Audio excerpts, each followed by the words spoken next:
दोस्तों, आज मैं आपको जो बताने वाला हूँ वो बिल्कुल सच्ची घटना है। एक रिक्शे वाले को कैसे माता दुर्गा ने दर्शन दिए और उसको बहुत सारा पैसा भी दिया। विजयवाड़ा में वेंकन्ना नाम के एक रिक्शा वाला माता दुर्गा का बहुत बड़ा भक्त था। एक दिन रात के समय वह अपना रिक्शा लेकर सुनसान जगह से जा रहा था, तब अचानक उसके सामने एक औरत आ गई और उस औरत ने उसका रिक्शा रुकवाया और कहा, भैया आप मुझे कुछ दूर तक छोड़ दोगे? तब रिक्शा वाले ने उसे बिना कुछ पूछे उसे अपने रिक्शे में बैठा लिया। उस औरत के माथे में बड़ी सी बिंदी, बालों में गजरा और हाथों में बहुत सारी चूड़ियां थी। रिक्शे में उस औरत ने वेंकन्ना से पूछा कि क्या तुमको इतनी रात में डर नहीं लगता?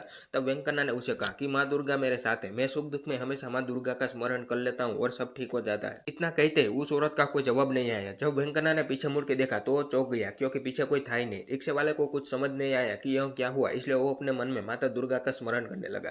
तब थोड़ी देर बाद वही औरत उसे सामने दिखी। तब रिक्शे वाले ने कहा, बहन जी आप मेरी रिक्शा में से कब उतर गई और आप मुझे किराया देना भूल गई है? तब उस औरत ने कहा, पीछे मुड़ के देखो अपनी सीट पर, मैंने तुम्हारा किराया वही रखा है। जब रिक्शे वाले ने पीछे मुड़ के देखा तो वहाँ पैसों का बंडल और सोने के कंगन थे। तब रिक्शे वाले ने फिर से सामने देखा तो वह औरत गायब हो गई। तब रिक्शे वाले को पता चल गया कि वह और कोई नहीं बल्कि मेरी माँ दुर्गा ही थी, और रिक्शे वाले की आंखों में खुशी के आंसू आ जाते हैं। दोस्तों, इस घटना से हमें यही सीख मिलती है कि हम अगर किसी भी देव देवता को दिल से मानते हैं तो वह हमेशा हमारी मदद करते हैं। दोस्तों, आप रोजाना कौन से देव देवता का स्मरण करते हो? कमेंट में जरूर बताइए।